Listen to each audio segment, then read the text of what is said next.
Disappeared at dawn, the Anna Walshe case. New Year's morning, 2023. Corporate real estate executive Anna Walshe is scheduled to fly to D.C. for work. She never boards a plane. Her husband, Brian, says she left before dawn. Friends say Anna never missed a check-in. By January 4th, she's reported missing, and a quiet home becomes a crime scene. Co-workers pinged her phone, friends called, but there was no response.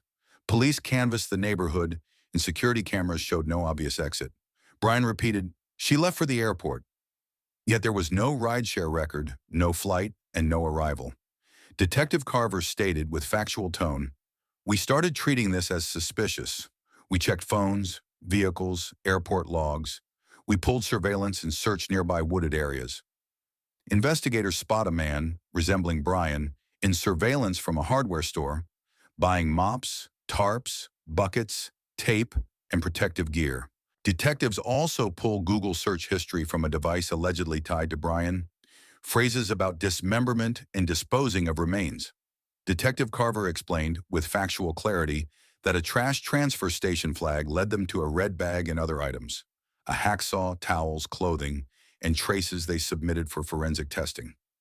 Meanwhile, Anna's professional contacts describe her as precise, a planner who always messaged her team. The silence is its own alarm.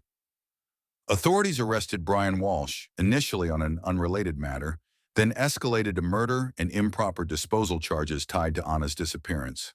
Prosecutors cited digital trails, store receipts, and recovered items. The defense pushed back, arguing it was circumstantial and that alternative explanations existed. Legal analyst Park explained that this case would hinge on forensics, including DNA transfer and trace evidence, digital timelines such as searches and device location, and the chain of custody. He said jurors must weigh whether the state's mosaic removes reasonable doubt, reminding that Brian is presumed innocent unless proven guilty. Anna's friends and colleagues, spanning Boston and D.C., mourn a leader who built teams and anchored 3 young children. The community leaves flowers, runs drives for the kids, and keeps Anna's name in the headlines, so questions aren't forgotten.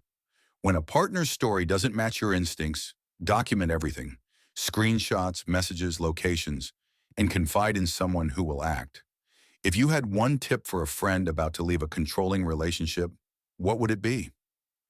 Comment, plan and protect, and follow for careful, victim-centered true crime. All defendants are presumed innocent until proven guilty.